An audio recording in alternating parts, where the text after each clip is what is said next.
안녕하세요. 오늘 저희가 함께 깊이 파고들 주제, 바로 러닝화 브랜드 호카입니다. 보내주신 자료묶음을 보니까 와, 이게 정말 흥미롭더라고요. 완전히 상반된 두 개의 얼굴을 보여주고 있거든요. 네, 맞습니다. 한쪽은 아주 깔끔하고 체계적인 소비자 서비스에 대한 이야기고요. 다른 한쪽은 그 이면에서 벌어진 정말 충격적인 사건에 대한 내용이죠. 그렇죠. 하나는 내 신발을 어떻게 고쳐 신은지에 대한 아주 실용적인 정보, 그리고 다른 하나는 그 신발을 파는 회사 대표가 벌인 정말 믿기 힘든 폭행 사건. 그래서 오늘은 이 두 가지 측면을 같이 들여다보려고 합니다. 이 극과 극의 경험이 어떻게 한 브랜드 안에 공존하는지, 그리고 이게 우리에게 뭘 의미하는지 한번 깊이 파고들어보죠. 좋습니다. 아주 체계적이고 규칙도 명확하고 딱 떨어지는 소비자 정책을 갖춘 회사처럼 보입니다. 네, 아주 잘 관리되는 브랜드의 공식적인 얼굴이죠. 하지만 여기서부터 이야기가 완전히 다른 방향으로 흘러갑니다. 보내주신 다른 뉴스 기사 묶음은 이 회사의 커튼 뒤에 완전히 다른 현실이 있다는 걸 보여주고 있습니다. 네, 바로 그 지점에서 이야기가 180도 바뀝니다. 소비자들이 경험하는 이 잘 정리된 AS 시스템 뒤에 가려진 기업 내부의 민낯이 드러나는 사건이죠. 사건 개요부터 좀 짚어주시죠. 기사들을 종합해보면 2025년 12월 16일 서울 성수동에서 벌어진 일입니다. 네, 근데 장소가 좀 이상해요. 사무실이나 식당이 아니라 철거 예정인 폐교의 건물이라고요. 바로 그 장소부터가 이 사건의 성격을 좀 암시하는 것 같습니다. 호카의 국내 총판 조이 웍스앤코의 조모 대표가 하청업체 관계자들을 식사하며 얘기하자고 부른 곳이 여기였다는 거죠. 네. 공개된 녹취록을 보면 처음에는 날씨 이야기 같은 걸로 시작해요. 하지만 조 대표가 목소리 커질 것 같다고 말한 뒤부터 분위기가 완전히 험악해집니다. 그리고 그 다음이 정말 충격적인데 피해자 측 주장에 따르면 조 대표가 너나 알아? 라는 질문을 수십 번이나 반복하면서 5분 넘게 뺨을 때리고 주먹질을 했다고 합니다. 잠깐만요. 5분 넘게요? 이게 그냥 시비가 붙은 수준이 아니잖아요. 그렇죠. 피해 직원들은 갈비뼈 골절에 뇌진탕 진단까지 받았다고 하고요. 당시 진술을 보면 얼굴이 피범벅이 된 상태로 도망쳤다고 되어 있습니다. 아니, 이게 어떻게 밥 먹으면서 이야기하자고 부른 자리에서 벌어질 수 있는 일이죠? 폐교회라는 장소부터 너나 알아 라는 말까지 모든 게 너무 의도적으로 보이는데요.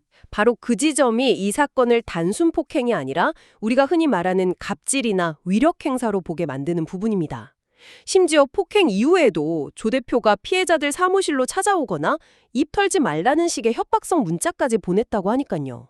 힘의 우위에 있는 원청업체 대표가 하청업체 직원들을 일부러 인적이 드문 곳으로 불러내서 폭력을 행사하고 그 후에도 압박을 가하려 했다. 이런 정황이네요. 네, 피해자 측의 주장은 그렇습니다. 물론 조 대표 측의 입장도 자료에 나와 있습니다. 쌍방폭행이라고 주장하고 있죠. 맞습니다. 하청업체가 허위 사실을 유포해서 그걸 경고하는 과정에서 벌어진 일이라고 반박하고 있고요. 본인도 전치 4주의 피해를 입었다고 주장하고 있습니다. 현재 경찰 조사가 진행 중이니 섣불리 판단할 수는 없겠지만 이 사건은 이미 개인 간의 다툼을 넘어서 오너 리스크라는 기업 차원의 문제로 번지고 있는 거죠. 정확합니다. 이 사건이 왜 이렇게 큰 파장을 일으키는지 이해하려면 이 조이 웍스앤코라는 회사의 배경을 좀 들여다봐야 해요. 아, 원래 다른 회사였다고요? 네, 원래는 오하이맨 컴퍼니라는 가구 회사였습니다. 코스닥 상장사죠. 그러다가 2025년 9월에 비상장사였던 조이웍스의 호카 오프라인 사업부를 250억 원에 인수한 겁니다. 그러면서 사명도 바꾼 거고요. 사실상 호카의 성공에 회사의 미래를 건 거네요? 바로 그겁니다. 보내주신 자료를 보면 호카 사업 성장세가 정말 엄청나잖아요. 네, 2024년 매출이 330억 원, 2025년엔 상반기에만 200억 원을 넘겼으니까요. 회사의 가장 중요한 성장 동력이자 미래인데 그 사업을 이끄는 대표가 이런 사건에 휘말린 겁니다. 그리고 이 사건을 더 기막히게 만드는 사실이 하나 있죠. 바로 시점. 네, 그 타이밍이 정말 이 폭행 사건이 벌어지기 불과 열흘 전 이 조 대표가 뭘 했는지 아십니까? 뭐랬죠? 주가가 우리 회사의 진짜 가치를 반영하지 못하고 있다면서 무려 6억 원어치의 자사주를 사들였습니다. 책임 경영의 의지를 보여주겠다고 대대적으로 홍보까지 했고요.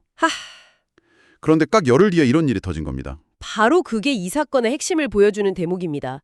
이건 단순히 운이 나빴던 게 아니라 보여주기식 리더십의 전형적인 예시라고 할 수 있죠. 보여주기식 리더십이요? 네. 자사조 매입은 시장과 주주들한테 나는 회사를 믿고 책임지겠다고 보내는 아주 강력하고 공개적인 신호잖아요.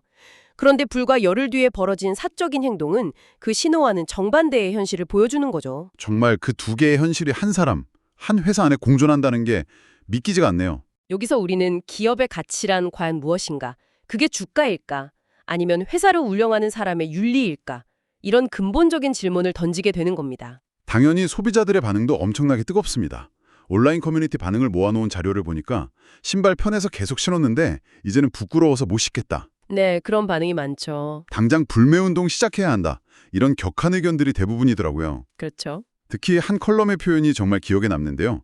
이 상황을 구름 위를 걷는 듯한 쿠션감 뒤에 가려진 공사장식 폭력이라고 표현했어요. 와, 아주 정확한 비유네요.